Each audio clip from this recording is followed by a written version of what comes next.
It's Wednesdays with Double K. And you're welcome to another exciting episode of Redeeming Relationship. Our previous episode was exciting. So this episode will be more exciting. I asked you guys to leave your questions. Today we're going to... So the question is about empathy. Okay. And you said, let's take for instance a husband who always...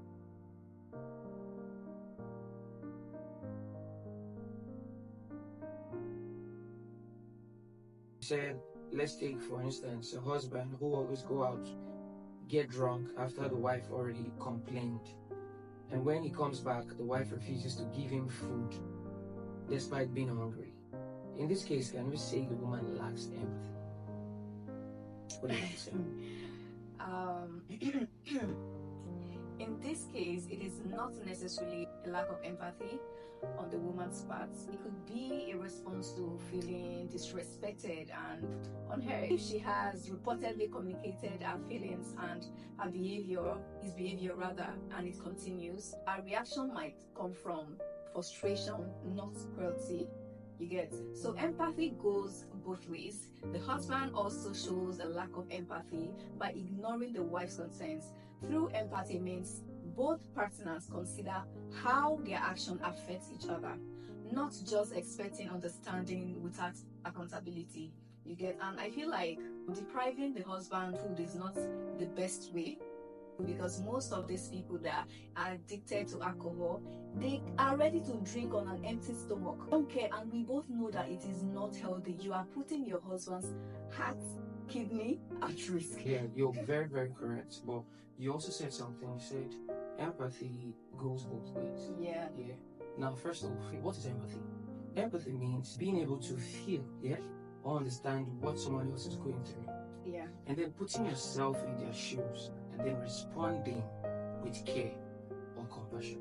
Yeah. Right? Mm-hmm. Now, do you know that if you don't care about your health, if I love you, if I genuinely love you, you don't care about your health. Maybe you're sick, you don't take your drugs. Do you know for me, it's a show that you're not concerned about me. It's a show that you don't love me. It's a show that you're self-centered. And it's a show that you lack empathy. I'll tell you why. If I love you, if you're sick and something happens to you, it feels like me too, I'm sick. Yeah. If you're not comfortable, I am not comfortable.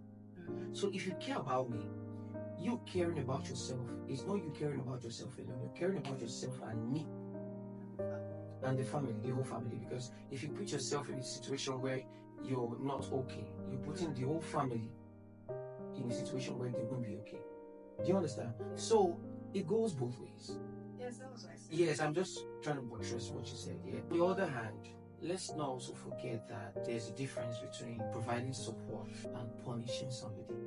Now, we also notice the fact that you cannot dictate to people how to react to certain things, because some people react to things proud to frustration because of how frustrated they are. Now, providing support, that is understanding, treatments, addressing the root cause of the addiction. The goal is to actually help the person overcome the addiction.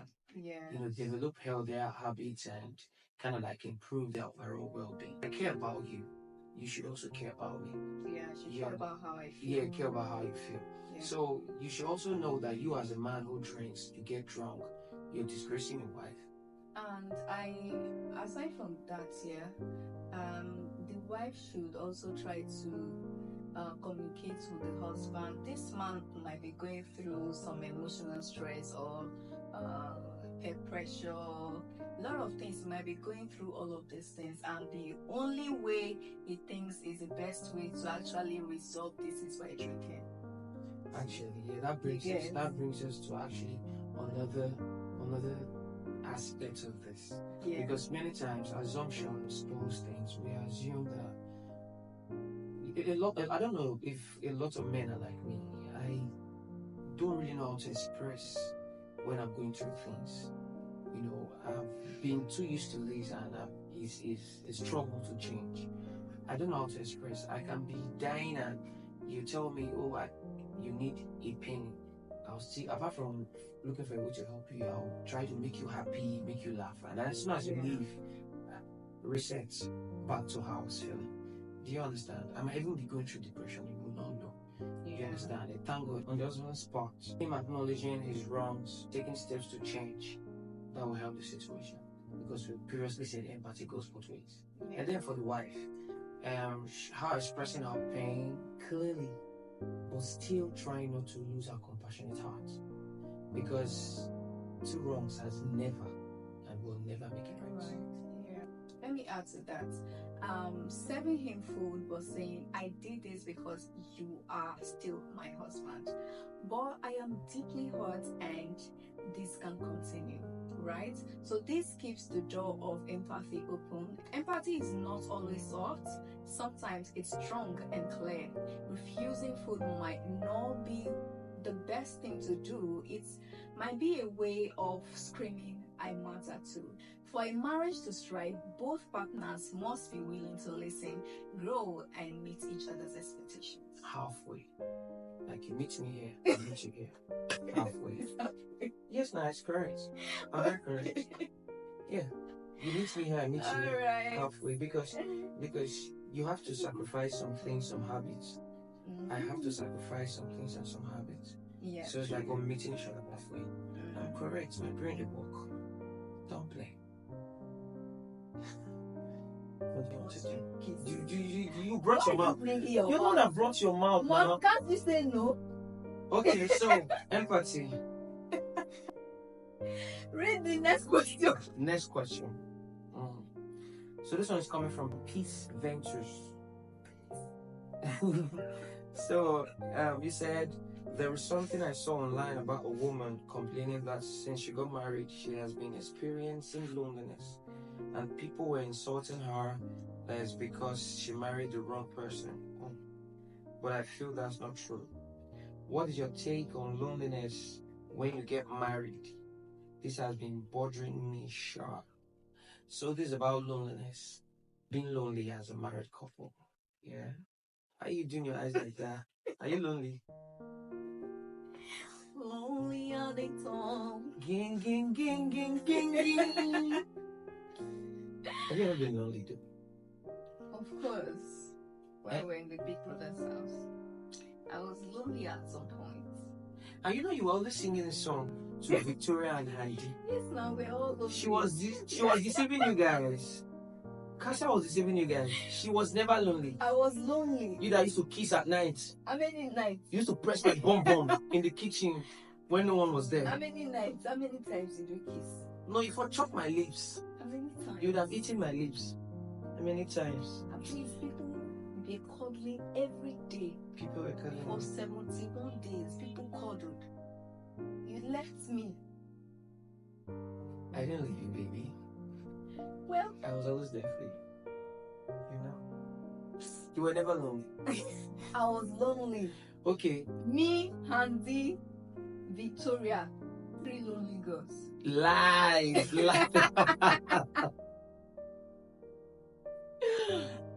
Okay. So what's your take on this? Okay, I feel marriage is supposed to be a union of companionship, love, support, and shared life experiences. But sadly, most people feel deeply alone, even while sharing a bed. What was that? You just spoke. Feel lonely while sharing a bed. Yes, while we're sharing a bed. What's wrong? While sharing a bed with their spouse. This kind of loneliness can be emotional, mental, and even spiritual. Spiritual? Yeah. Spiritual loneliness. I think if you're feeling spiritually lonely, you should read your Bible. Communicate with God. That one has nothing to do with your husband. Yeah. What's up with you? It has nothing to do with your husband. It has nothing to do with your spouse. Your partner. What's up with? Why are you basing everything, all the faults? I don't understand. I didn't say that. You just said that. Okay, there must be things or factors that lead to loneliness even when you're a couple, right? Yeah, that's true. Yeah, so many couples they stopped being emotionally vulnerable with each other. They stopped having deep conversations, stopped sharing their fears, dreams, or even day-to-day frustrations.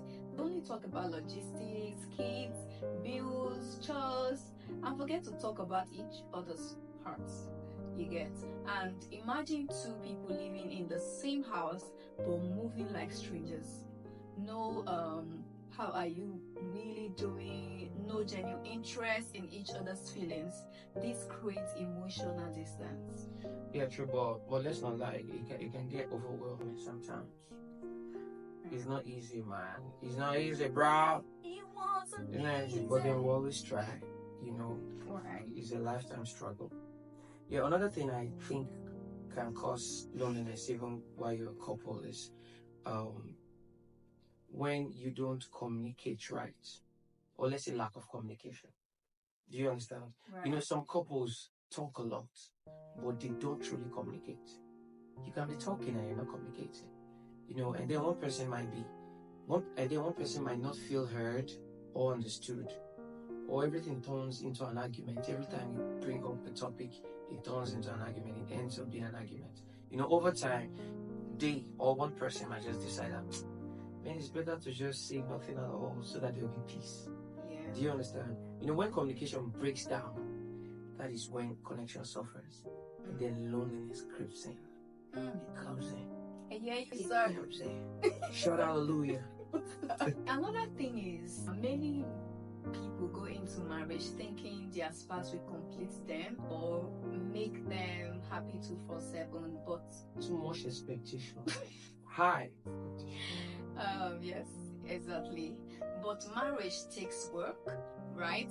When expectations aren't met, frustration and disappointment settle in, and instead of expressing it, they silently pull away.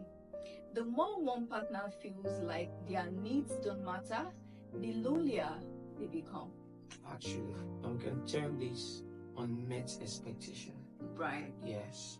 Also, one thing I think is sometimes life can get really busy. You know, our careers, our kids, responsibilities. You know, you have to be intentional.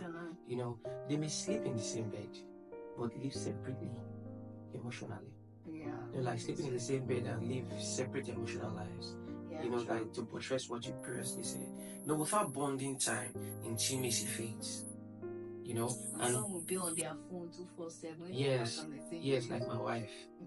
Excuse you. Yes, and when there's no intimacy, emotional, physical, or spiritual, loneliness grows. Do you get? Yes. Yeah. Please say that again. Some will be on their phone. Please say it again. Can you say it again? No. Some will be on their phone. No. They'll tell you, I want to respond to one customer. We just talked about, yes, their careers, their kids, their businesses, their hair products, their music. They want to write a song. You know, I write. See, listen, don't even like. Okay. No, it's not writing. I write. Listen, I write songs. See, I write songs when you're sleeping. I write songs when you're sleeping. Are you not 2 a.m., 3 a.m. cuddling me at that time? See, imagine. I'll cuddle you from 9 p.m. to 2 a.m. Won't I take breaks? Are you not supposed to be cuddling? Every time I like. Yeah? But I must have cuddled you from, let's say, 10, 11 to Which 10, 11? What time do we sleep? Sometimes we sleep by 10, sometimes 11. We will sleep by 10. Sometimes. We sleep by 10. We don't even sleep by 11. You want to tell people your time, say no. It's fine. We don't sleep early. We sleep early. We don't. Another thing that causes loneliness in marriage is silent treatment. Right? Yes. Silent treatment. Exactly. Very bad. Very bad, right? Very bad. If you do that, change your ways. Change your ways. Change your ways. Change. If you do that, change. Please, just let me talk. So this is when couples sweep issues under the rug or never fully resolve disagreements, bitterness, and resentment build. This resentment becomes wall that separates them emotionally, even if they still live under the same roof. Silent treatment in a home is one of the biggest causes of emotional loneliness. Actually, very bad. Really, really bad, actually. Another one is different love languages. Everyone gives and receives love differently through words, action, gifts, time, or touch. Or touch. If your spouse doesn't love you in the way you understand love, you may feel neglected even though they think they are trying, right? So, for example, if you value quality time and your partner keeps buying you gifts, you may feel unloved and lonely. Word.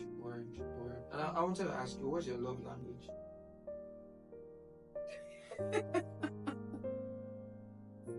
Justice for my chin.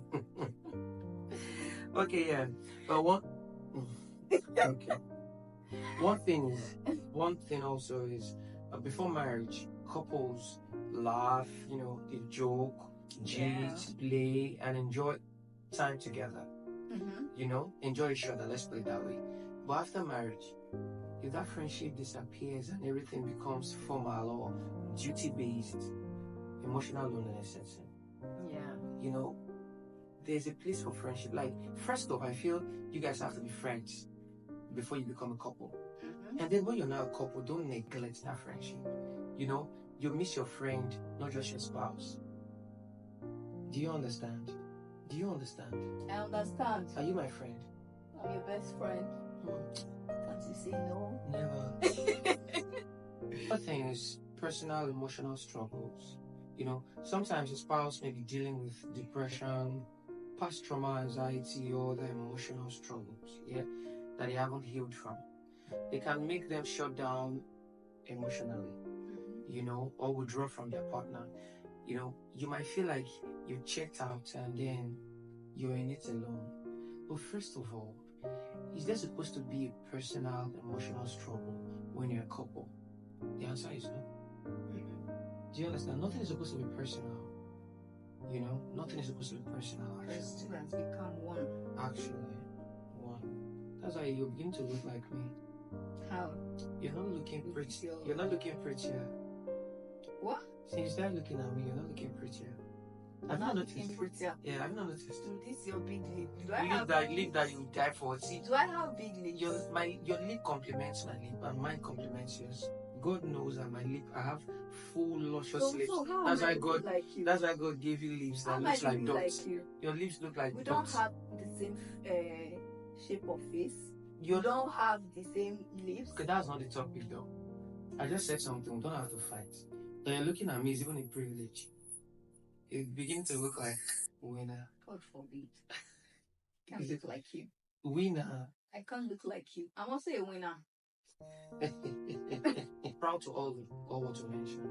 One, start talking again. Communicate. Proper communication. Have good conversations. And also rebuild friendship. Laugh together. Try new things. Don't be stiff. Try new and safe things. Don't say because I said try new things, you now say, baby, let's try something. Let's do. And it's not good for your health. Do you understand? Try new and safe things, alright? Another thing, be intentional about quality time. Alright? Learn each other's love language. Learn each other how.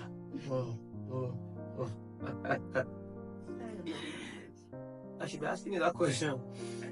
I should be asking that question, my guy. Then also go for counseling and mentorship. Alright? Apologize and forgive. Apologize and forgive. Apologize. Forgive. Apologize. Forgive. Apologize. Don't get angry overnight because of meat pie. Don't get angry overnight because of meat pie.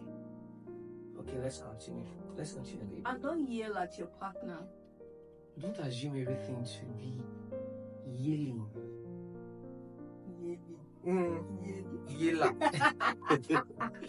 Okay, another thing is for me, I think be vulnerable. Yeah, like let your guard down. Don't be scared of judgment. Don't be scared of rejection. Another thing is pray together and connect spiritually. Yeah. Also do check-ins. Ask yourself. See, do you think we're connecting? Ask yourself questions. Do you think we're connecting? Like, are we connecting heart to heart? Are we connecting? Are you okay with me? Is there anything you think we should change? That still boils down to conversations though. Yeah. Heart-to-heart conversations, yeah. So that's the feeling. Yeah, to add to what he said, marriage isn't the one without issues. It's one where both people keep choosing each other every day, no matter what. Yeah, and that's why I always say something like, I feel like love is not enough. Is being together as a couple, for me, is more about the decision. Yeah. So if you rely on your emotions, you do things sometimes proud to what you feel. But if it's a decision, you know that, okay, even though I don't feel this way today, I've made up my mind. I've decided that I am going to be this way to this person. And that's why even when you're angry with this person, you can still be nice to the person. You can still show love. You understand? So just to buttress what you just said. It's not about emotion. You don't. You still have to show it emotion. No, I'm not saying that. I'm saying it's more of a decision than emotions. Do you understand? Yeah. I feel there are people who are together who didn't start by loving each other. True. Yes, love came along the way. It was first a decision, maybe contract marriage, and okay, we have to do this, and before you know, they started loving each other. Do you understand? Do you comprehend?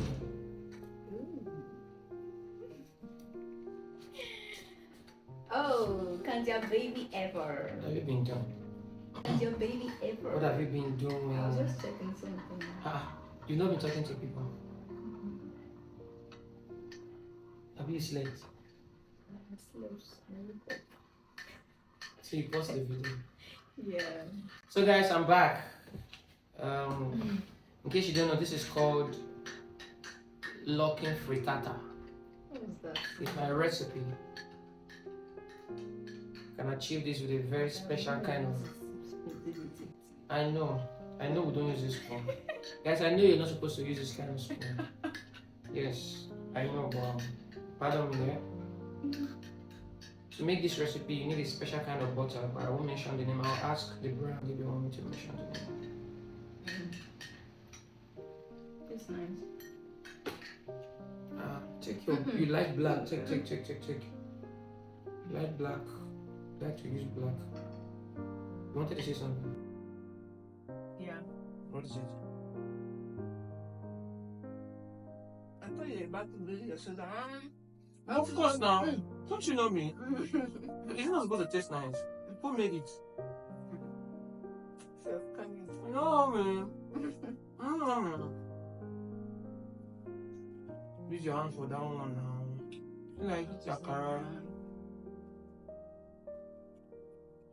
Guys, we're sorry. Man cannot live by talking alone. No. It's fast.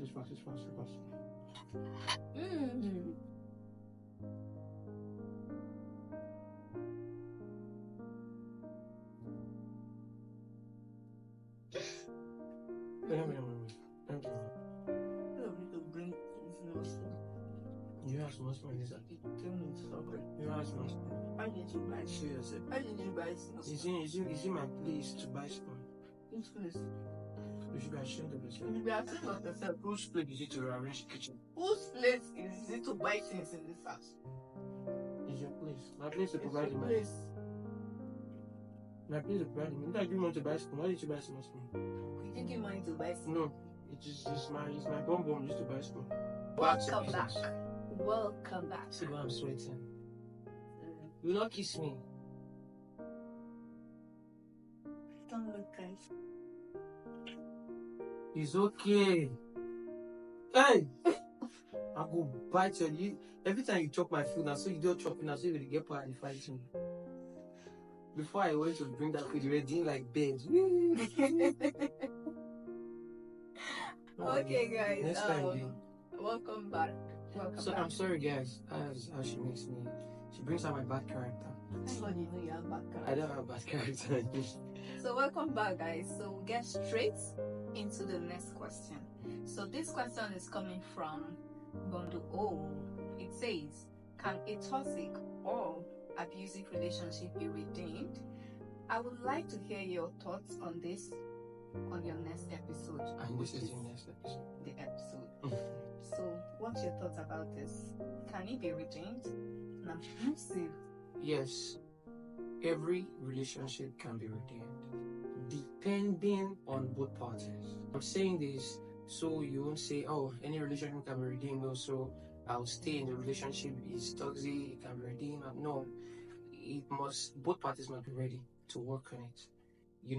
Now you have to know this: redeeming a toxic or abusive relationship is a deeply complex and sensitive process. Yeah, it requires an honest acknowledgement of the harm caused, accountability for actions, and unwavering commitment to change. You get?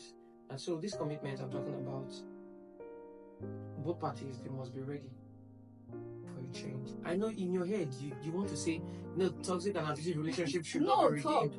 No, I know that's what you want to say now. You see, you're urging, you want to shout what is in your mind. See, any relationship can be redeemed depending on one. See, any relationship can be redeemed on one condition: both parties must be ready to work on it. Do you understand?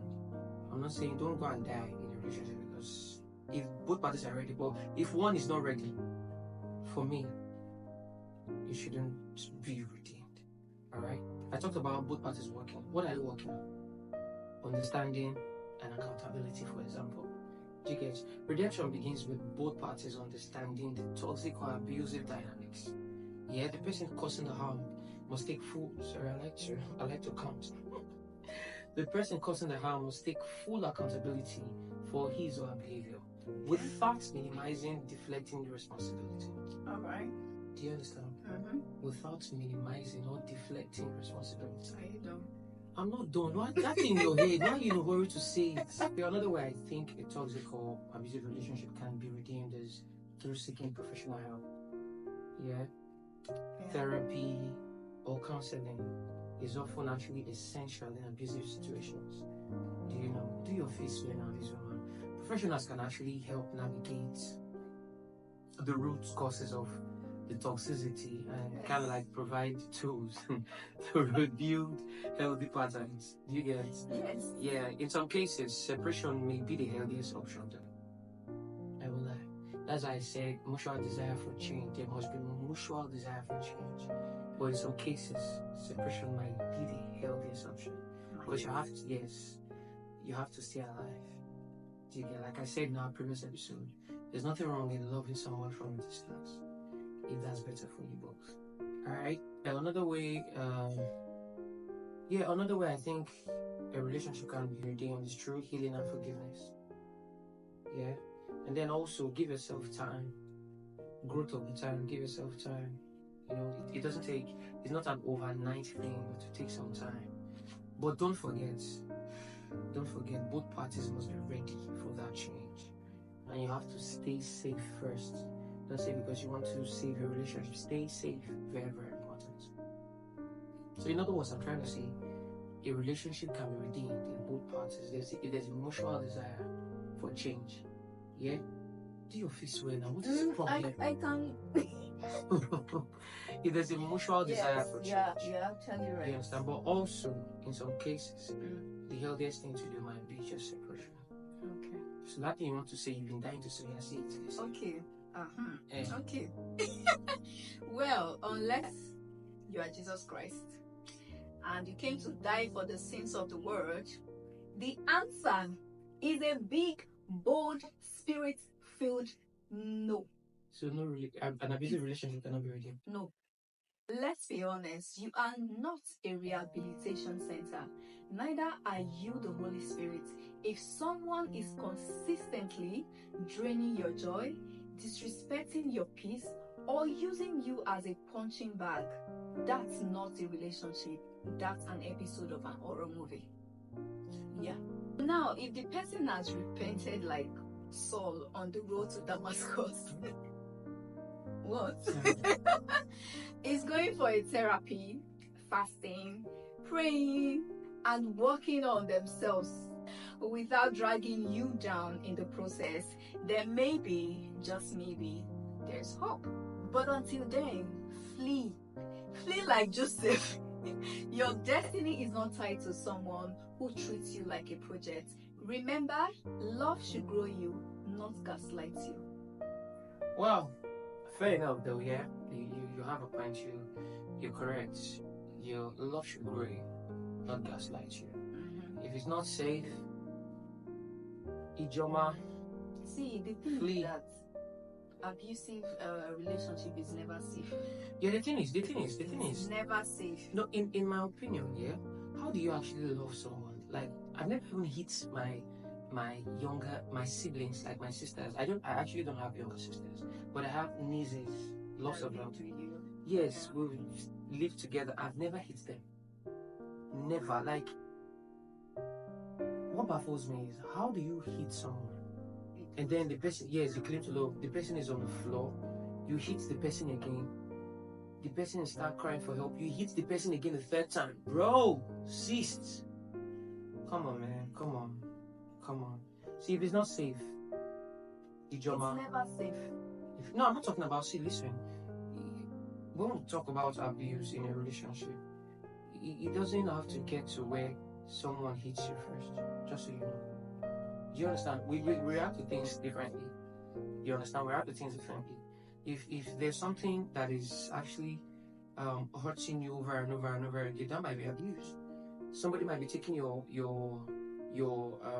kindness for granted. That is abuse. Yeah, that's abuse of kindness. Yeah. So if it's not safe, if you're not cool, flee.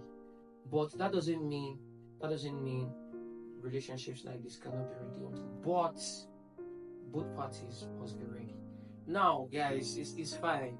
And this is what makes the world a beautiful place here. Because we have different opinions, different approach to things. Do you understand? That is my approach. That is how I approach. But I'm not actually disputing our facts. If it's not safe, I'm still saying, if it's not safe, Ijoma, move.